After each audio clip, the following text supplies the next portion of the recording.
Okay. How do we know if people are there?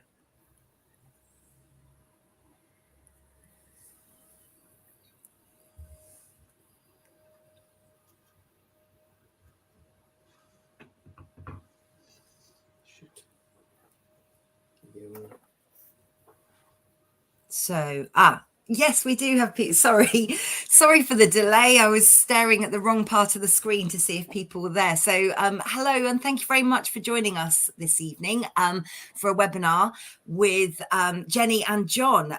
Really excited to have them both on to talk about careers in career guidance and sort of leaving the classroom and what else is out there for you within this sector. So, I'm going to pass you over to Jenny to start with. Jenny, please introduce yourself. Yeah, hi, I'm Jenny, and I'm a careers guidance practitioner. So just to give you a brief bit of my history, I ended up in careers very, very randomly. Although when I was about 15, I did get careers advisors spat out of a careers matching machine, as they used to have in the old days. And I happened to end up in careers quite haphazardly through higher education. And then about 6-7 years ago, trained to become a careers advisor. And I now work with John in a company basically giving career services or selling our different career services, particularly guidance and other areas, to schools and colleges. And so I'm doing guidance still at the moment, and I was previously a careers leader in a school before joining the company. So I'll pass you over to John, and while he's talking, I'm going to share my screen with you. So do bear with me with any tech issues. Brilliant. Thanks, Jenny. So hi, everyone. I'm John Ambrose. I'm Strategic Director of Complete Careers. So we're a small company. We're based in Lincolnshire, East Midlands, but we cover the whole of the country. And, well, I've been in careers now for just over 20 years. So I literally started at 21 kind of thing. And I've been doing it ever since, but doing quite a number of different roles with it. And we started on our own enterprise within it in 2015. So a lot of that came from like government cuts from and redundancy from local authority. And we set up Complete Careers. Essentially, the large part of what we do is, as Jenny says, we work with a traded offer to schools for careers guidance services. So that's mainly the one-to-one conversations. We do quite a lot around quality assurance and careers education and supporting careers leaders. So every secondary school in the country has got a careers leader. Most people didn't go into teaching to become a careers leader. So we help them with the knowledge and skills and background about what that looks like, as well as the quality assurance and a national quality award for that.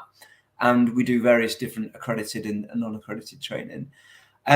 Now, does that provide enough of an intro once you manage to get your slides ready, Jenny? Then do you think? Yeah, that's fine. Can you see my slides, John? Are they there for you to see?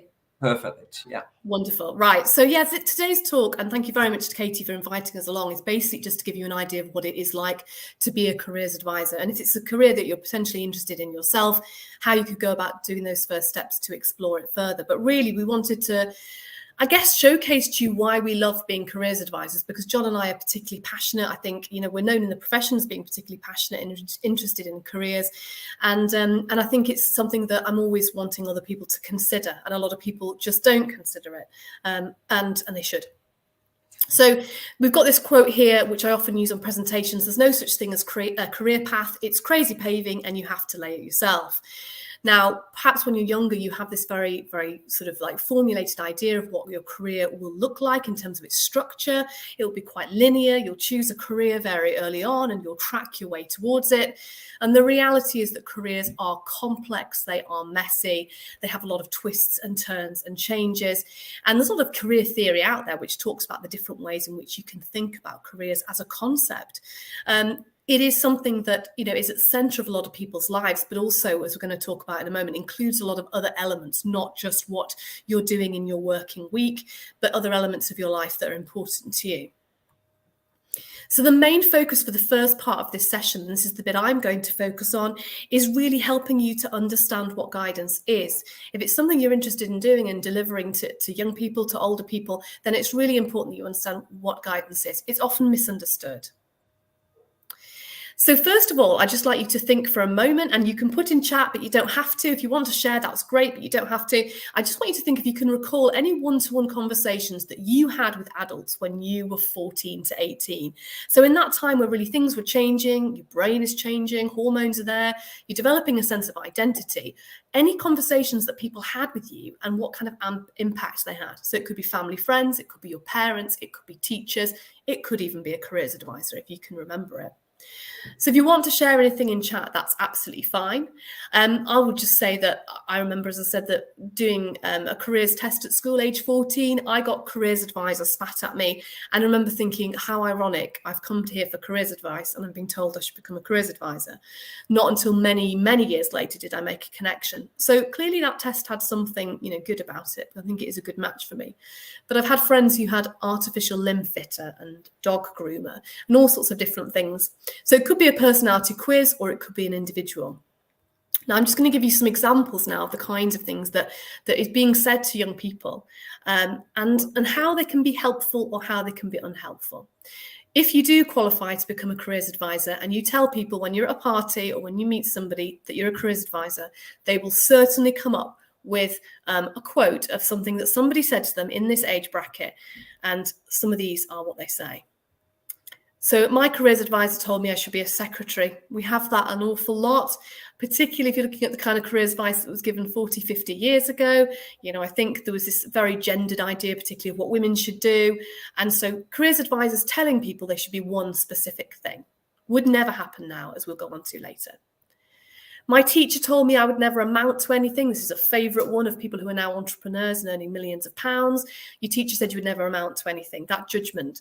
I think a famous actor whose name's just escaped me has just come out and said, and received an award and said, this is for all those young people who are told to get a proper job rather than consider acting. My father told me I should take maths A-level as much better than drama. Again, this idea of, your parents telling you one thing is better than another. My mum told me I would get shot if I joined the army. So routinely I hear in careers interviews and in the conversations I have with adults that they were given potentially quite bad advice, very narrow advice when they were 14 to 18. And unfortunately, they remember it. We have a saying in the profession, which is bad advice goes a long way. It sticks. And particularly a lot of our work as careers advisors in undoing some of that. So the question, what do you want to be when you grow up? Now, this is a question, and I work with a lot of young people in some group settings, and I'll say, hands up if you've been asked this question before, and they will all put their hands up.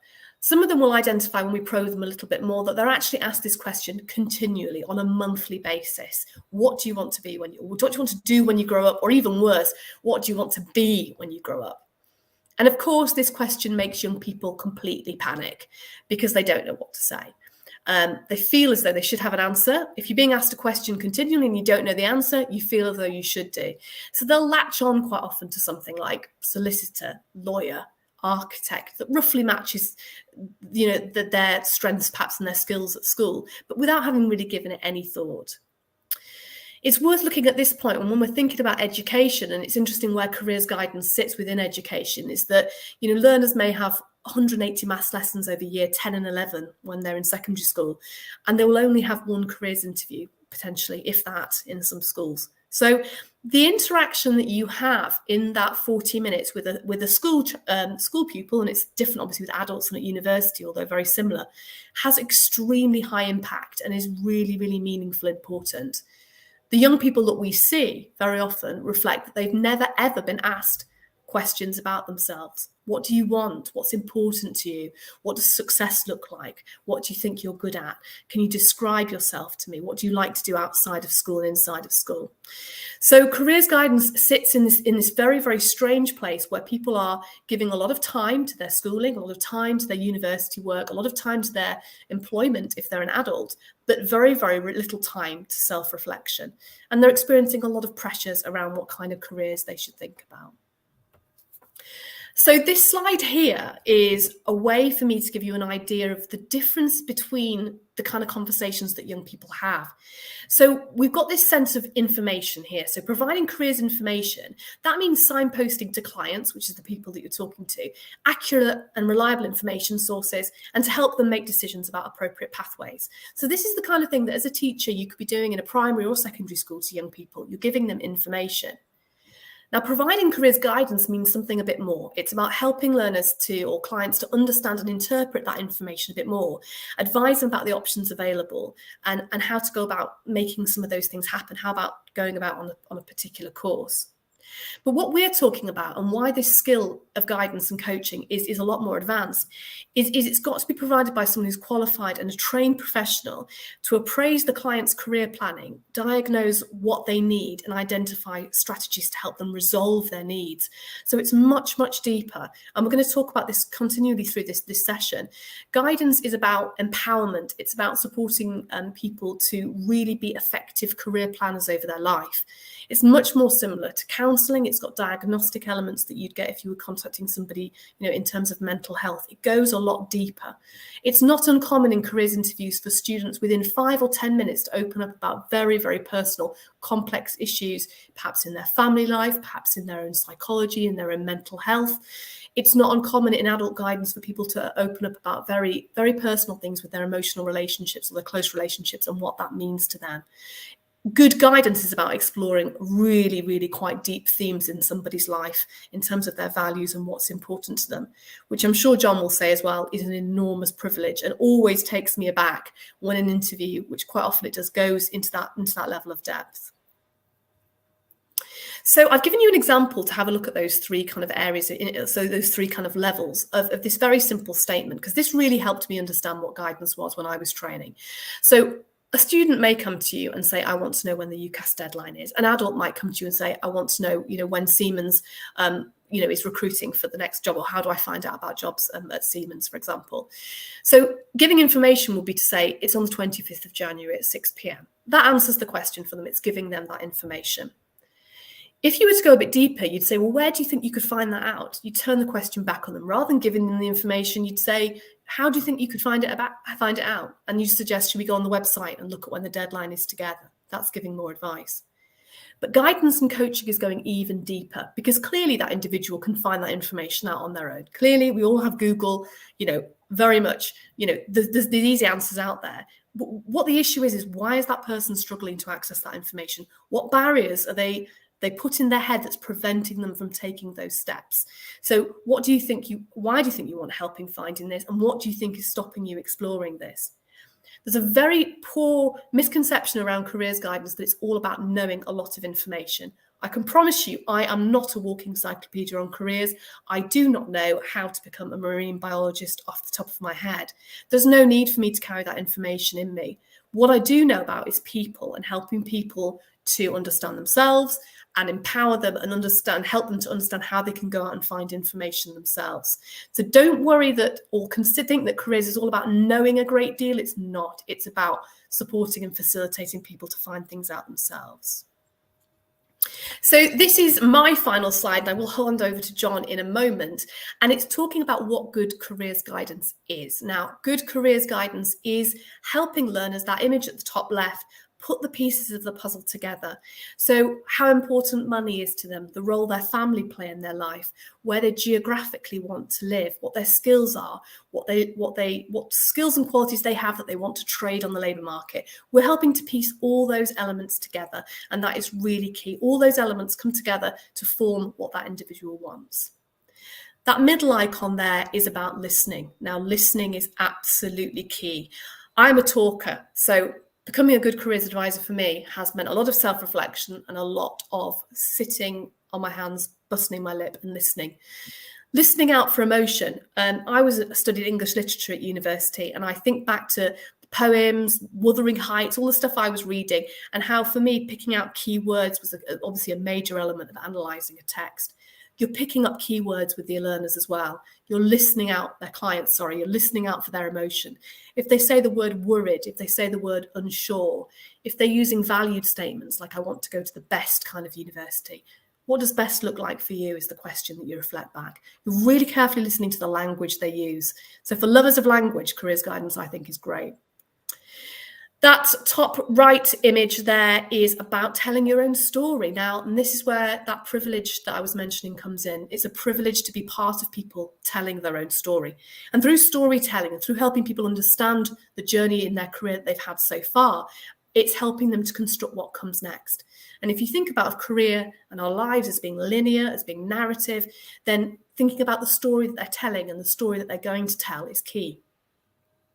Now, bottom left, we've got this idea of the superhero here. Now, I've already said that clients don't have much space to talk about themselves, to talk about where they are in their life. I recently spoke to an adult for guidance who was just in a turning point in his life. Now, it's our job to really empower those people to think, okay, what could I do? Be aspirational. Don't think that unless they really are, for reasons like qualifications, that many careers are sort of out of reach, that, you know, if not now, when, I'll quite often say to my younger clients. It's about really helping learners to understand that they have the talent and the skills to do a number of things. And this is where careers comes in terms of it has a very, very important social function. And it's why it comes in and out of different governments' agendas, because it is a crucial element in terms of improving social mobility. So it's about the individual being happy and doing what they like, but it's also about increasing the chance of people from maybe disadvantaged backgrounds or from different races or what have you actually being able to achieve what they want to achieve. And in that way, schools perhaps and even universities who are perhaps taking more learners or students from deprived backgrounds are more likely to be better at careers than perhaps high-performing state schools, because they see that as being a big part of their agenda.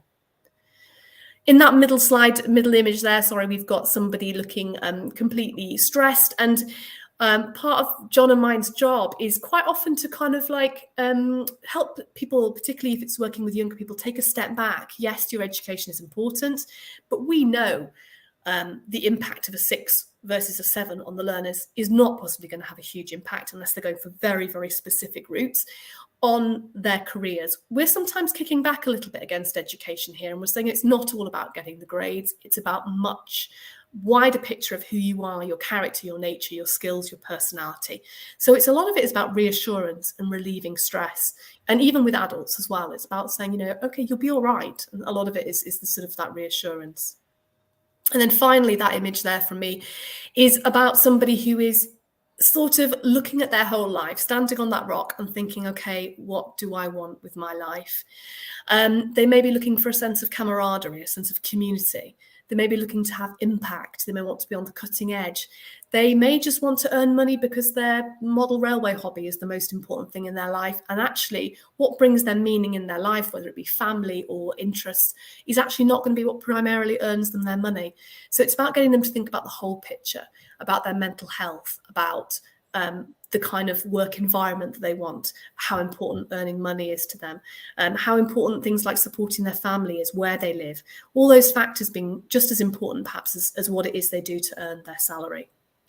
So, John, have you got any more points to kind of add on that slide? Because I know that was your slide really that I spoke over. Otherwise, I'll hand it over to you and just tell me next slide when you want next slide. Great. No, thanks, Jenny. No, I think it's, as Jenny mentions, that there's so many things on there that really hit home just the value of being a career guidance practitioner and that privilege that you have. And I think certainly just kind of like the last 2 points there with the last 2 pictures at the bottom. So, the one in the middle there is quite often we do find ourselves trying to press that undo button a bit, really, in guidance. And that might be about some of the pressures that might be put on young people about the grades or something like that. So we're helping them to understand that there's also other things other than grades, and there's also, you'll need more things as well as just qualifications. But it's also some of the pressures that society places on them too, and their parents, and just societal structures, really. And I think that last image there of the well-being part is about a career now is pretty much defined about that journey through life. It's quite broad in terms of definition. These notions about a career ladder where you kind of climb up and then either fall off the top, retire, or whatever kind of thing is a thing of the past. And as Jenny mentions, it's more of a kind of, well, it's more of a kind of crazy paving or a journey type of analogy that seems to apply better. So what we're trying to do as guidance practitioners is to equip people to be able to manage life and to be able to try and bring in all aspects of life as well as their kind of like personal career progression. I'd be interested, Katie, to know if anybody answered in the chat to some of Jenny's really great questions early on, because I think part of that is about up.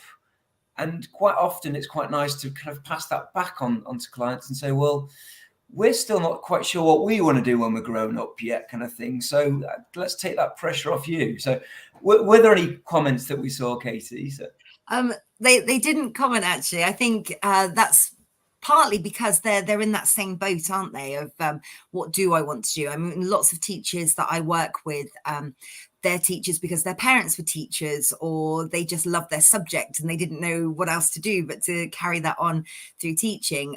So yeah, I think it is interesting that you've raised that, because that would actually make teachers quite good career guidance officers or workers, because they have that ability to understand, I guess, that same situation that you just sort of fell into something and not necessarily carved out, especially the ones that have taught and are now thinking of moving on.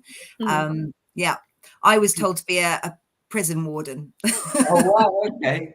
I mean, not so very different from teaching then, Katie, really. I did think that. At times, at times it wasn't very different at all. The thing is, as well, as when you train in guidance, you get used to all the occupational choice theories, really, that surround about how you go about making choices. And there are a number of them, and you'll find that there's a theory for everybody's approach to it. That you might think it's quite random, but how you've approached kind of choice in the past, but there will be some theory and some structure and some logic behind that. So I think that's really interesting. Also, equally, it's about, well, what we're equipping clients with these days is the notion that they're going to be facing a number of different job changes. A lot of the guidance used to be like that in the 50s and 60s, and we often find ourselves just constantly trying to regress back from that, then really to kind of like undo all those damages and stigma about what career development is. It's also not a conveyor belt, really. So often in schools, perhaps, there's this notion that we're going to see everybody and we're going to see if we can, sometimes schools perhaps might want us to kind of see the whole year group kind of thing, and might want us to reduce the length of time that we've got with learners to be able to, see more learners. And that's, again, something that we're not about just kind of, reducing the quality and just doing one interview after the other, because we're afforded that opportunity to get into a person's life there. And as Jenny's already mentioned there, one session or a couple of sessions really is nothing in comparison to what they may be getting in other areas of their education, kind of thing. So it's quality versus quantity for sure. And the last part is about, we can't magic something out of the hat, in that quite often we might find that a young person might be sent to us because they might have got various challenges going on in school, so they want to be able to kind of resolve all that with guidance. Well, what we often find is that the learners that perhaps might be presenting the most problems perhaps in a education setting can perhaps be the ones that have got so much to give in a guidance session and have got quite a lot about them, and perhaps it's the institution and the establishment that doesn't fit them that can be the problem. But I think what we're trying to say there is similar to that Harry Potter sorting hat, in that we can't just make those decisions for people and be able to provide the outcomes for the organizations. Jenny, can you pass the slide on? What I just wanted to talk about very briefly here is about, well, what's the process overall that we do in guidance? And again, I think Jenny's already alluded to this, but it's about working with young people. It's about working with clients, young people and adults, to be able to see where they are and in their cycle, and to be able to equip them with the skill for life, really, to be able to become career managers. So again, it's that journey through life. They'll be making significant choices and decisions all the way through their career. So we need to make sure that they're able to do that. Helping them just once at like, say, the end of school would be helpful in some sense, but we need to be able to teach that skill again and again and again. And this is obviously a well-known phrase that I know Jenny uses quite a lot. And it really does kind of like hit home the importance of what we're trying to do here, because it's about the process and helping people to become self-managers so that they can make decisions again and again and again at a whole range of different transition points. So, whereas a one-off kind of, let's provide all the answers for you might feel like the support that they want and might be commonly associated as what, society feels that careers guidance is. But what we're about is helping people to be self-managers for the future. Jenny, can we go on to the next slide? So what we've done really is about in designing the session, we've been kind of working with Katie to look at some of the frequently asked questions to give you an insight into career guidance, but also to answer some of those more kind of like pertinent questions that we know of. So if we go on to the first one, Jenny, so it's about what are the skills then and what are the qualities around guidance. And we tend to, these tend to, in terms of like core conditions about, if you're going to be right or not for guidance, tends to be around kind of like Reg or Ruby kind of like analogy. So Reg is about respect, empathy, and genuineness. Ruby is about respect, understanding, and being yourself. So it's that like congruence. It's that kind of, genuinely wanting to be part of a person's life within that kind of like guidance time, to be able to listen to their story, to have a genuine interest in helping them, and to be able to move them forward. And I think part of that is about that sense of diversity, really, that we need from guidance practitioners from all ages, from all experiences of life. Just to be able to give that breadth, really. But it's about obviously enhanced communication skills, to be able to have those enhanced listening skills, active listening and deep listening, to be able to pick up on cues that are said, but those cues that aren't said too. So that become really, really important. So I guess it's all those personal interactions that you may have in teaching that you wish you can really delve further into, because you've got a genuine interest in helping that person. You'll find that will help you to go a long way into guidance, really. We'll move on, Jenny. The training to become a guidance practitioner, I guess that there are three main routes then, really. So two of them are more kind of like independent led. So where you'd kind of like enter some kind of full-time study. The second, the last one is more about employer-led.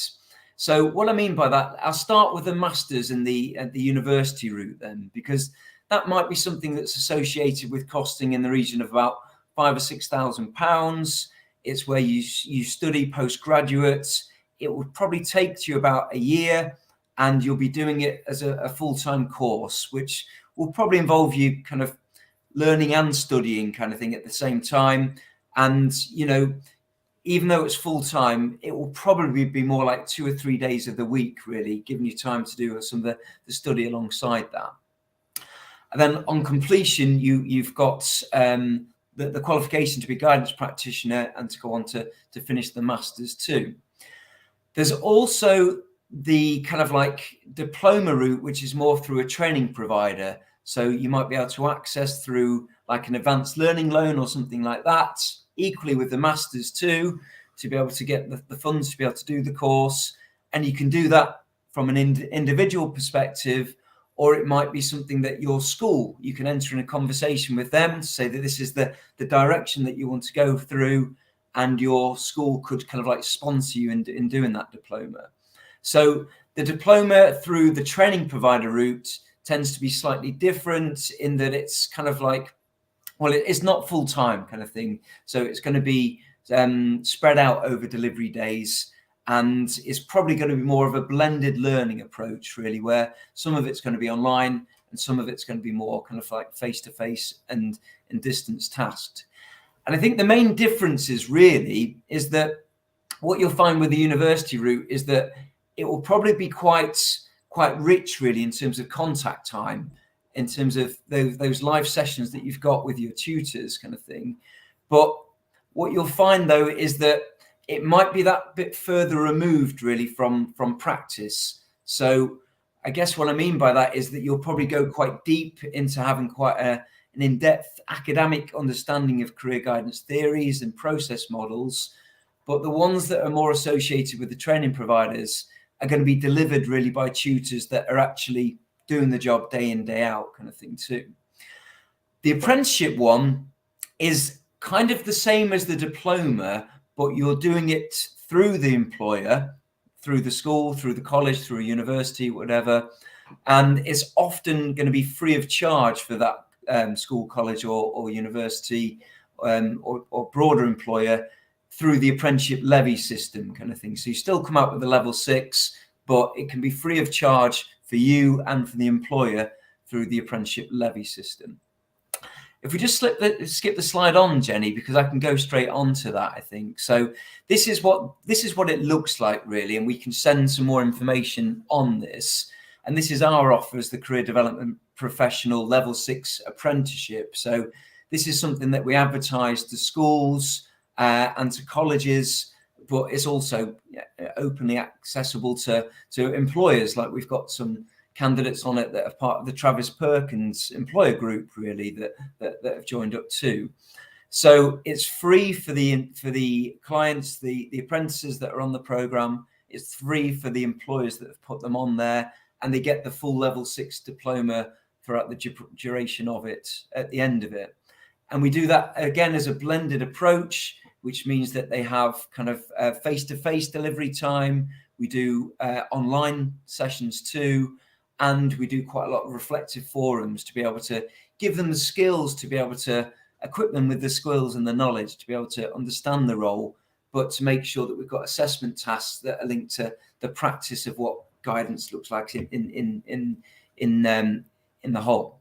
If we just move forward, Jenny, I know we're kind of getting towards the end of the time allocation, so I'll speed up a little bit here. But what I just wanted to say here is about, well, what's it look like to be a career guidance practitioner? Well, I think it looks very different because it's quite a big sector, and it can look very different in England to what it might look like in Scotland and in Wales, but also in a school setting to what it might look like as a careers lead across a multi-academy trust, or you might be working across a careers hub, which is a local cluster of schools run by a local enterprise company or a local authority.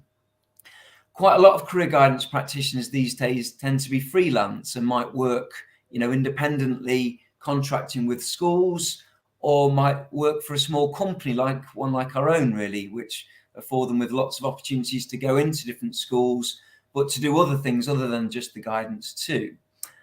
Also, there's the route into higher education to act as a careers advisor or a career consultant in universities.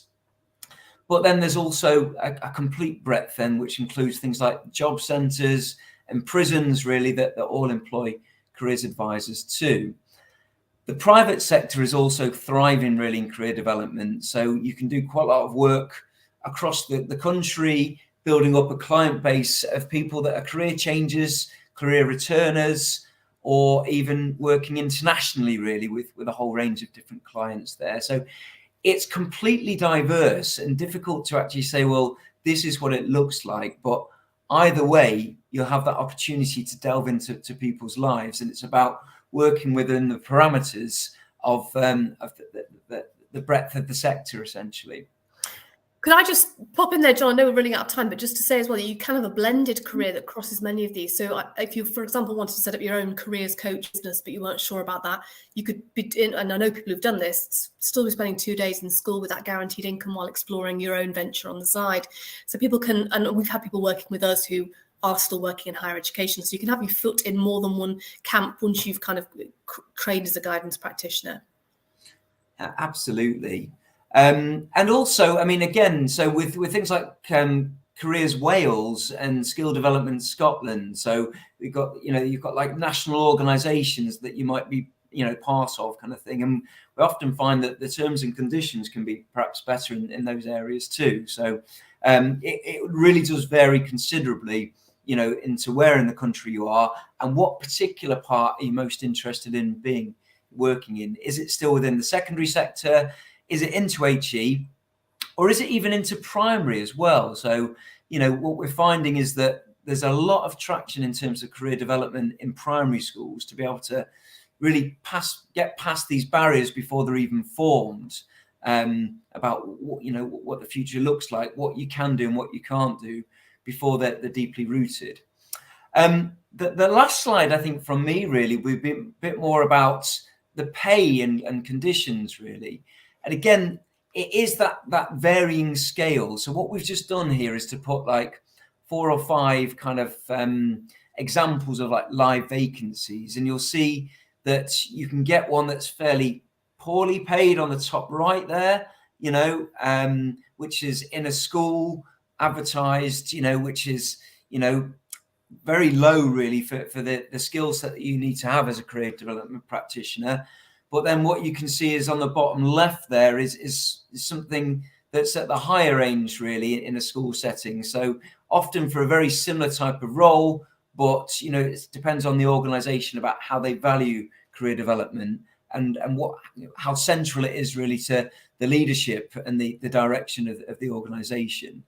And what you'll see also then is more from an HE perspective on the bottom right, and broader opportunities too. So it's worth just kind of like, you'll see some that are quite poorly paid, but it's also worth just mirroring that there's some that are particularly well paid and might have quite a lot of progression opportunities, more like in HE or in a school that might be looking to kind of like build it in as part of their SLT functions really. So it really is a bit of a mixed bag, I guess, really.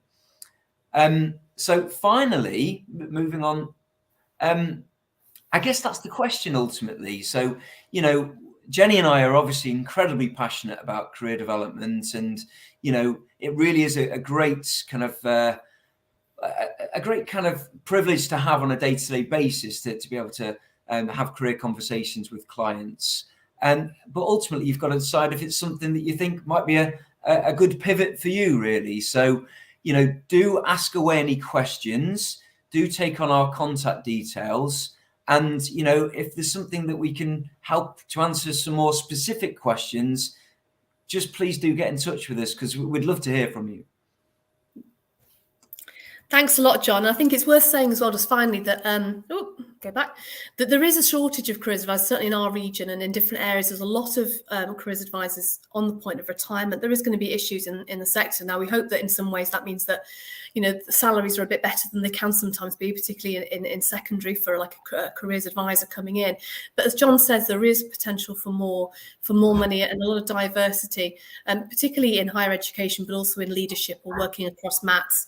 So yeah, it's whether it's the right pivot for you, and whether the reasons that you came into teaching, or the reasons perhaps you want to leave teaching, are such that actually, for me, for example, I flirted with teaching for quite some time, knew I wanted to stay in education, just couldn't find a role. And then careers became what I wanted to do. I knew I wanted to stay in education, and careers became a way I could do that without the stress and the pressures that teachers are constantly under. So I'll stop sharing now. And I think if there are any questions, then Katie is kind of kindly going to be letting us know what they are. So hopefully I should be able to. Thank you so much, John and Jenny. I think really comprehensive, actually. It was really nice for me to understand how someone could build a slightly different type of career with career guidance. Typically I was thinking about the people that come into school and that's it.